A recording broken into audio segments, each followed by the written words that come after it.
देखुंट एवं राज्य भी समग्र राज्य भी आपण मानक जरिया देखुच विधानसभा जो पवित्र गृह राज्यर मंगल पाई राज्यर विकास पाई जो नीति प्रणयन हवा कथा से जगार निजर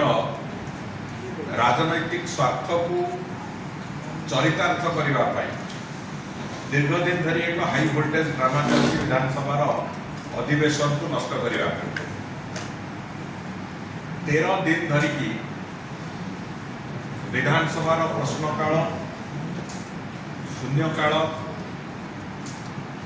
एवं अन्य समय सब संपूर्ण रूपे केमती व्याहत हम से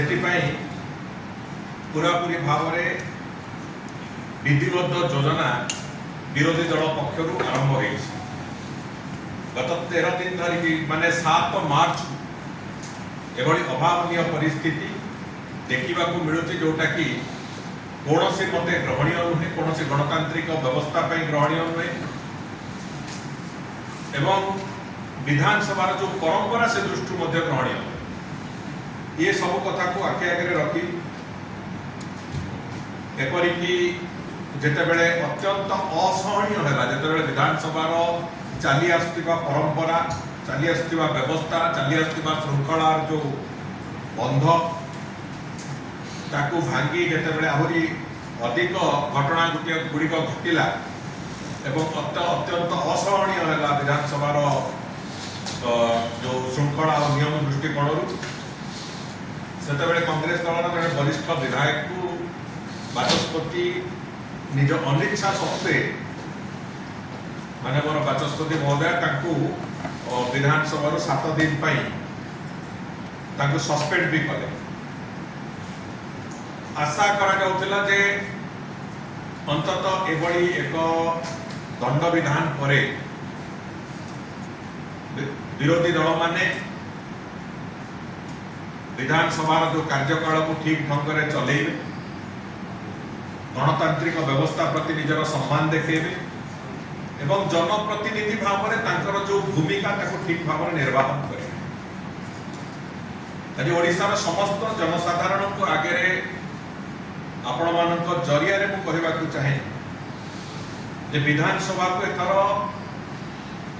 अधिकांश नव विधायक निर्वाचित होकर आसछन समस्तंकर निज निज अंचल कथा विधानसभा उपस्थापन करवा निज निज अंचल समस्या को विधानसभा उपस्थापन करवा लोकों सेवा करने जो भूमिका निर्वाहन करने कथा तार चर्चा आलोचना करवा एवं राज्यवासी जो विभिन्न समस्या और विभिन्न आकांक्षा अच्छी सरकार को विभिन्न कथा पाइबार जो आकांक्षा अच्छी ताकू पूरण करने समस्त विधायक अपेक्षा अच्छी एवं विशेष करके निज अंचल समस्या कथा भी आलोचना करने समस्त अपेक्षा भी अच्छी किंतु से भली अवस्था विधानसभा पचारि प्रश्न गुड़िक आलोचना न करवा एवं शून्य काल विभिन्न कथार उपस्थापना को बंद करवा एवं विभिन्न भाव में विधानसभा जो समय को नष्ट करवा